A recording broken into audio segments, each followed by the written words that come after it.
নূহ আলাইহিস সালামের যুগের মানুষ সর্বপ্রথম এই মূর্তি পূজা শিরক করেছে। এর আগে মূর্তি পূজা ওয়ার্ল্ডে ছিল না, নূহ আলাইহিস সালামের যুগ থেকে শুরু হয়েছে। তাহলে এটাকে আমরা সর্বোচ্চ পর্যায়ে সনাতন বলতে পারি না। তারও আগে যে সময় চলে গেছে, ওই সময় মানুষ তাওহীদপন্থী ছিল। আদম আলাইহিস সালামের যুগে তখন মানুষ এই কাজ করতো না। শুরুটা কেমন করে হলো? ভালো উদ্দেশ্যেই শুরু হয়েছিল, ভালো মনে করে। কেমন?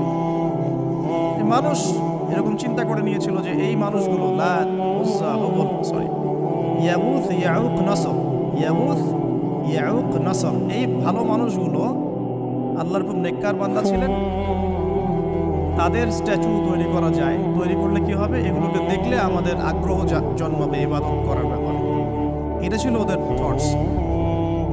শয়তান এভাবেই তাদেরকে ইনফ্লুয়েন্স করেছিল, তারা তাই করল। এই জেনারেশনটা যখন মারা গেল, পরের জেনারেশন যখন আসলো, তখন শয়তান ওদেরকে বোঝালো, ধরেন 100-200 বছর পরে বোঝালো যে ওরা খুব ভালো মানুষ ছিল, ওদের মূর্তিকে মসজিদের বাইরে না রেখে ভিতরে ঢুকিয়ে ফেলো, তাদেরকে সেজদা করতে হবে না, ভিতরে ঢুকিয়ে ফেলো, ইবাদতে মনোযোগ আসবে। পরের জেনারেশন এই কাজটাই করলো।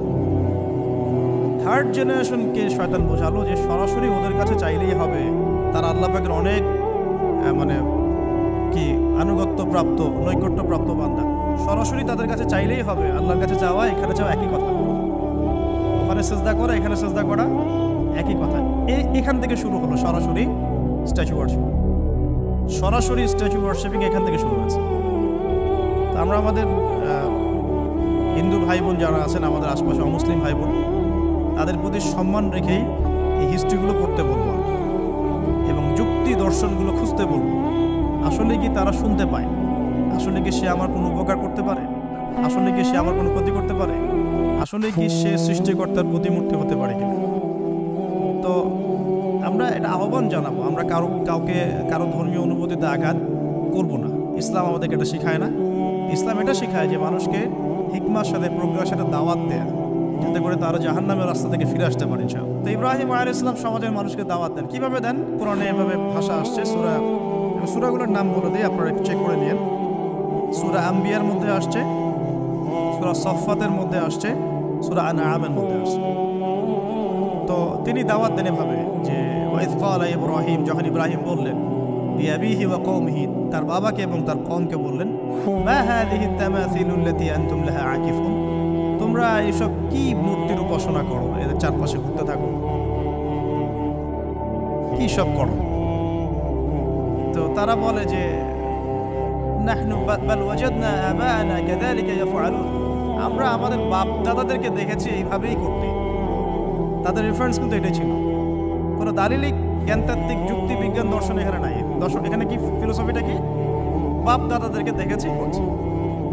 এটা দিয়ে আবার অনেক সময় বাংলাদেশে আবার একটা ট্রেন্ড চালু করা হয়েছে যে তোমরা দীর্ঘদিন 1200 বছর থেকে যে ইসলামটা ফলো করে আসছো ওটা ভুয়া, আমরা যেটা নতুন মডারেশন দিচ্ছি এটাই সঠিক।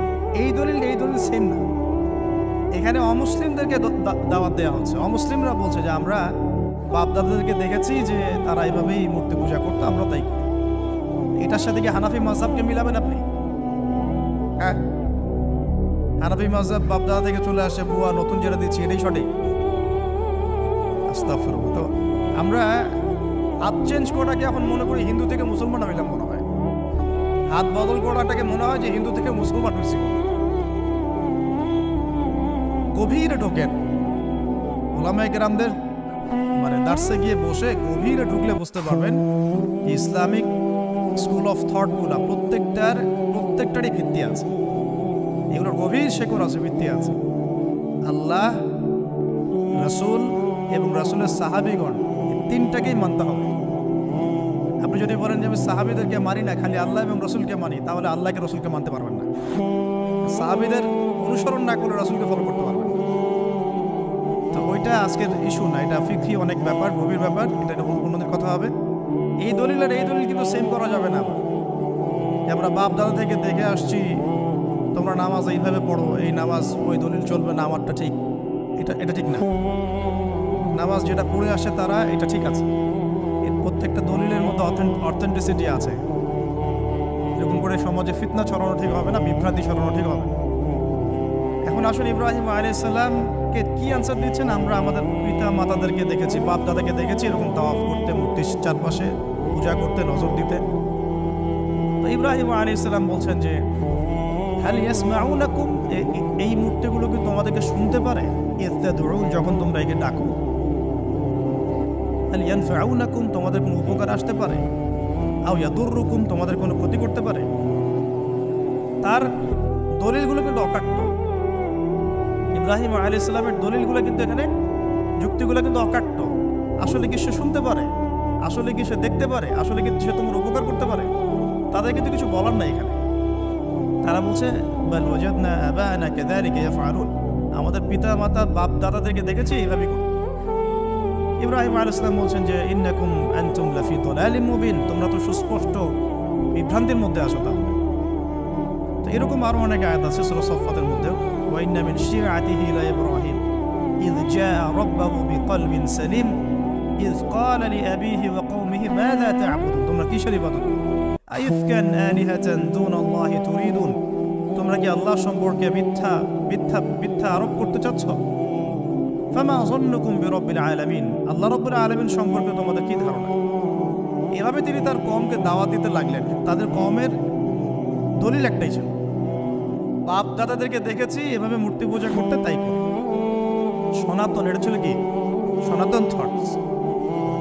অথচ সর্বপ্রথম এটা শুরু হয় কোন নবীর আমল থেকে? নূহ আলাইহিস সালাম। আরো একটা দাওয়াত ইব্রাহিম আলাইহিস সালাম তার কওমকে দিলেন, সেটা কি? এবার এখানে সমাজের মানুষের সাথে ওই সমাজের ধর্ম নেতারাও ছিল। সমাজে কিন্তু এক শ্রেণীর মানুষ থাকে, মানে সামাজিক নেতা, ধর্ম নেতা, রাষ্ট্রনেতা। রাষ্ট্রনেতা পর্যায়ে এখন ইব্রাহিম আসলাম যান নাই, এখন সমাজ নেতা আর ধর্ম নেতা চলছে। এবার ধর্ম নেতা আসলো, এসে ধর্মনেতারা তাকে বোঝানোর চেষ্টা করলো যে এই আসমানের তারা, চাঁদ, সূর্য, প্রকৃতি, গাছপালা, এগুলো ইলাহ, এগুলোর ইবাদত করা যায়। এই ঘটনা আল্লাহ রাব্বুল আলামিন সূরা আনআমের মধ্যে বলেছে। তো ইব্রাহিম আলাইহিস সালামকে তারা দেখাচ্ছে, এটা আর আরবীয় একটা কাব্যিক ভাষায় কোরআনে এসেছে, চমৎকার ভাষায়, যে ফালাম্মা জান্না আলাইহিল লাইল, যখন তার উপর রাত আচ্ছাদিত হলো, রাআ কাওকাবা, তখন ইব্রাহিম আলাইহিস সালাম কি দেখলেন? আকাশে তারা দেখলেন। ঠিক আছে, তারা দেখে মূর্তি পূজার এখানেই আছে, ধর্মনেতারাও এখানেই আছে। তো তিনি বলছেন হাযা রব্বি, এটা আমার রব। ফালাম্মা ফালা, যখন তারকাগুলো অস্তমিত হলো, ক্বালা লা উহিব্বুল আফিলিন, আমি তো অস্তমিত যাওয়া জিনিসকে পছন্দ করি না। রব তো অস্তমিত যাবে না, এখানেও যুক্তি লাগবে, তো আমার ফিলোসফি লাগবে, আমার এখানে দর্শন লাগবে, এখানে তো আমাকে মানে প্রজ্ঞা দিয়ে বোঝাতে হবে। এটা তো অস্তমিত হয়ে গেল, এটা তো রব হতে পারে না। ফালাম্মা রাআল কামারা বাযিগান, যখন সে চাঁদকে দেখলো জ্বলজ্বল করছে একদম। এখনকার চাঁদ দেখা আগের চাঁদ দেখা দেখ না, এখন তো আমরা চাঁদের আলোই খুঁজে পাই না, তখনকার চাঁদ তো অন্যরকম। বাযিগান মানে জ্বলজ্বল করছে। তখন তিনি বললেন হাযা রব্বি, এটা আমার রব।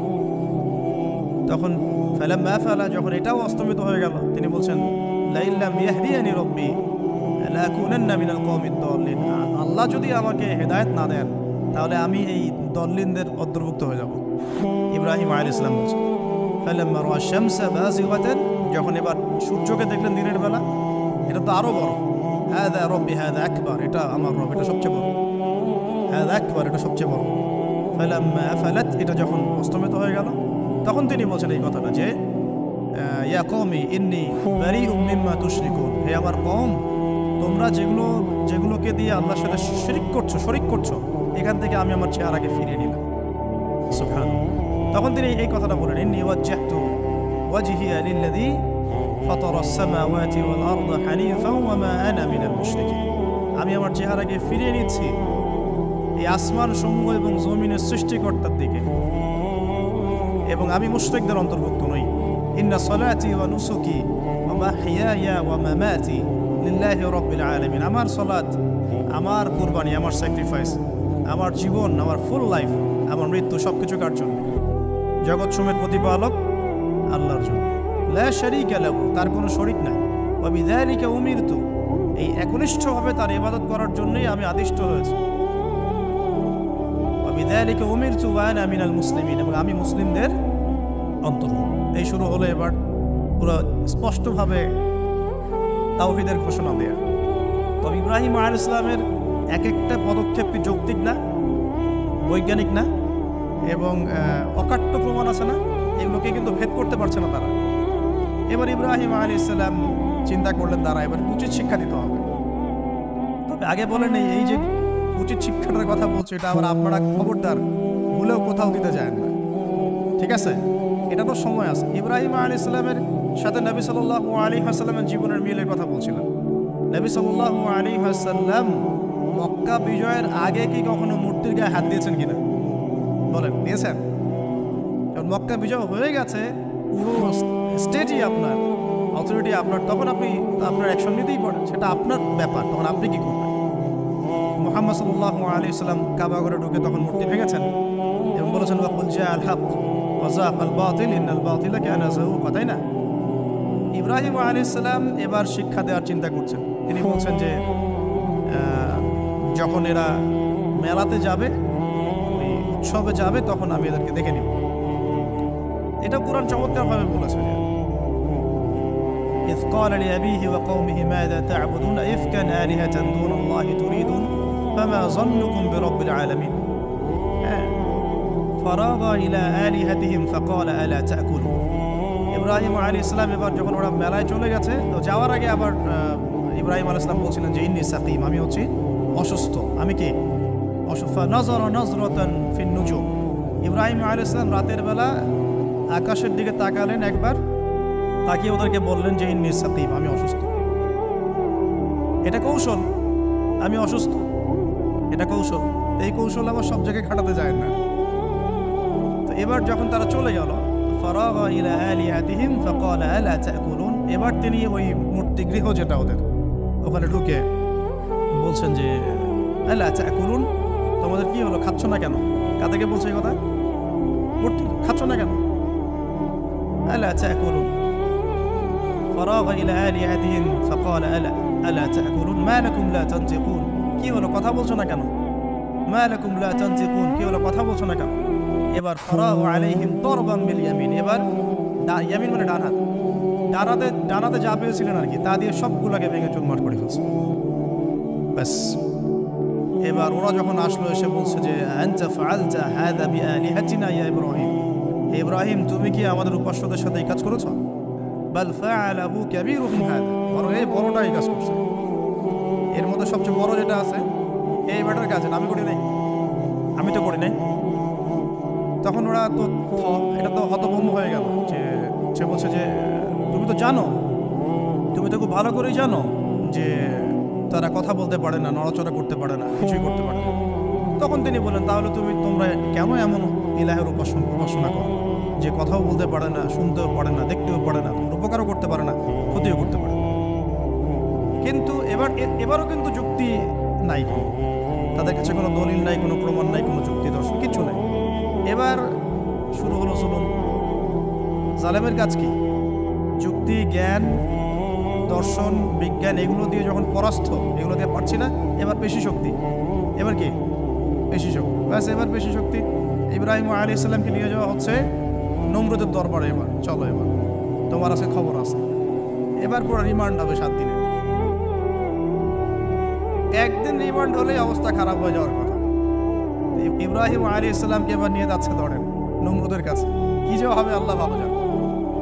ইব্রাহিম আলাইহিস সালাম যখন যাচ্ছেন তখন কি তিনি জানতেন যে আল্লাহ পাক তাকে আগুন থেকে বাঁচাবেন? এই ঘটনা যে ঘটবে তিনি কি জানতেন? আচ্ছা, আমরা না হয় জানি যে এমনটা হয়েছিল। ইব্রাহিম আলাইহিস সালাম ওই সময় তো জানতেন না যে কি হতে যাচ্ছে। তার মানে তার ওই সময় তার ঈমানের তেজ, তার স্থিরতা, ইস্তেকামা এবং তাওয়াক্কুল কত বেশি ছিল। তাকে নিয়ে যাওয়া হচ্ছে। এবারে নমরুদের সামনে দাঁড় করিয়ে নমরুদ এবার একটু মজা নিয়ে জিজ্ঞাসা করলো যে কে তোমার রব? কবরের পুষ্ট করার মতো, মান রব্বু, তোমার রব কে? তো ইব্রাহিম আলাইহিস সালাম বলছে রব্বি আল্লাযী ইউহয়ী ওয়া ইউমীত, আমার রব তিনি যিনি জীবন দেন মৃত্যুও দেন। এবার নমরুদ বলছে ক্বালা আনা উহয়ী ওয়া উমীত, আমি তো জীবন দিই আর মৃত্যু দেই। কিভাবে? একজন যাবজ্জীবন প্রাপ্ত আসামিকে ডেকে নিয়ে ছেড়ে দিল, দিয়ে বললো যে জীবন দিলাম। আর একজন আসামিকে ডেকে তৎক্ষণাৎ মৃত্যুদণ্ড দিয়ে মৃত্যু দিলাম। তো ইব্রাহিম দেখলেন আলাইহিস সালাম এত মোটা বুদ্ধির মানুষ, কারণ যে যত বড় জালেম হয় তার বুদ্ধি তত মোটা হয়, কিন্তু এটা মাথায় রাখবে। ফেরাউনের মতো জুলুম মানুষের বুদ্ধি লোপ করে দেয়।